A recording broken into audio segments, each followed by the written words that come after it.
Bem-vindo à aula de construtores. Os construtores são blocos de comando que você pode usar para inicializar os seus objetos. Todas as classes têm construtores, mesmo que você não declare explicitamente um construtor para ela. Quando isso acontece, o seu compilador cria um para a sua classe. Então, aqui no nosso modelo UML, temos a representação de um carro e, logo aqui embaixo, a representação de um construtor de carro.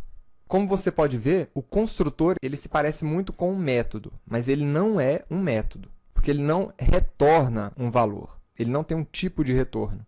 E todo construtor tem o mesmo nome da classe. Então, é assim que nós representamos, no nosso diagrama de classes UML, um construtor.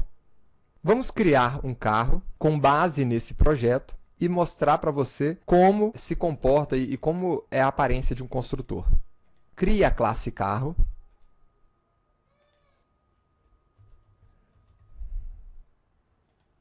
E também uma classe para testar o carro, seguindo o nosso padrão, um carro teste.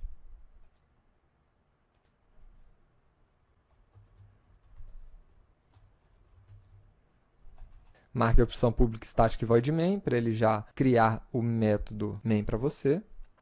E o nosso carro ele vai conter as propriedades modelo, velocidade máxima e segundos 0 a 100, que é em quantos segundos esse veículo ele atinge a velocidade de 100 km por hora, a partir do zero. Então, criamos a nossa classe carro e, como eu disse, você inicializa o carro mesmo que ele não tenha um método construtor declarado explicitamente. Então, aqui eu posso criar uma Ferrari com a palavra-chave new, seguido do nosso carro. Isso daqui representa a chamada a um construtor para construir um carro. Não é método, como eu já disse. Os construtores eles têm o mesmo nome do tipo da classe e começam com letra maiúscula, exatamente porque ele é um construtor e o nome dele é o nome da classe. Um método a gente sempre começa com a letra minúscula. E a partir daqui, a gente pode inicializar as nossas variáveis do objeto carro que a gente criou. Agora, e se eu quisesse inicializar por minha própria conta, criar o meu construtor da classe carro? Então, você poderia definir os seus modificadores de acesso, que são os mesmos de um método, apesar dele não ser um método. Então, você poderia utilizar o público, o package, o private, o protected. Você poderia utilizar todos esses modificadores de acesso. E, em seguida, o nome da sua classe. Vejam, aqui não tem retorno. Da mesma forma que um método, o seu construtor também recebe parâmetros. O construtor que é feito automaticamente para você, caso você não declare o seu construtor, é exatamente assim.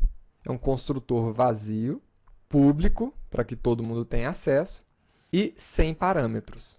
Por isso que nós chamamos, dessa maneira, a criação da nossa classe. É assim que nós inicializamos o nosso objeto. Então, aqui nós criamos um construtor vazio. Agora, para que é que serve mesmo um construtor? Ele serve para inicializar o nosso objeto. Quando eu digo inicializar o nosso objeto, eu estou me referindo às variáveis que você tem dentro desse objeto. Então, você poderia criar um segundo construtor que recebesse logo esses 3 parâmetros de uma vez, para você inicializar esses 3 parâmetros. Então, vejamos. Poderíamos ter o modelo do veículo, a velocidade máxima e os segundos de 0 a 100, sendo inicializados diretamente dentro do construtor.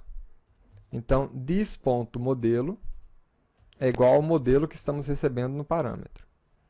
This.velocidade máxima é igual à velocidade máxima que o usuário passou como parâmetro desse construtor. E segundos de 0 a 100 também. Então, está aí. Agora, o nosso carro tem 2 construtores disponíveis para inicializar um objeto do tipo carro. Agora, qual é a vantagem disso? Vejamos o seguinte. Você quer inicializar o seu objeto carro da forma tradicional. O que você precisaria fazer? Após criar o objeto, chamar novamente aquela referência ao objeto e definir o seu modelo. Então, por exemplo, vamos criar aqui uma Ferrari Enzo. Depois, você poderia inicializar a variável de velocidade com 349 km por hora, a velocidade que a Ferrari faz. E em seguida, os segundos de 0 a 100. Em 3,2 segundos, ele chega a 100 km por hora. Perfeito.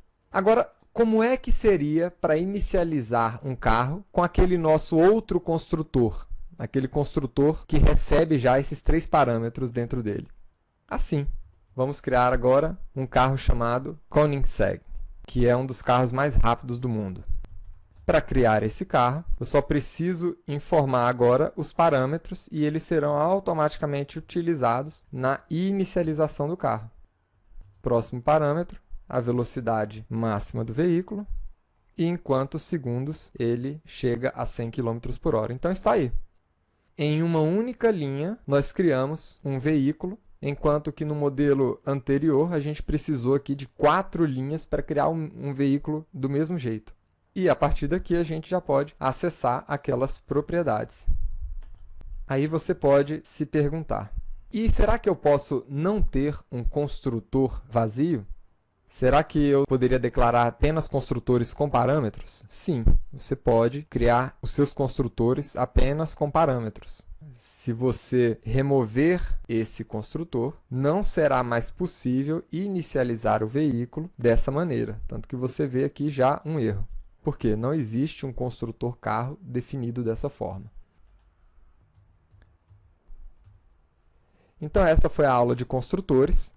Na próxima aula, nós vamos começar a ver como o carro se relaciona com um objeto do tipo motor. Que tipo de relacionamento é esse? Até a próxima aula.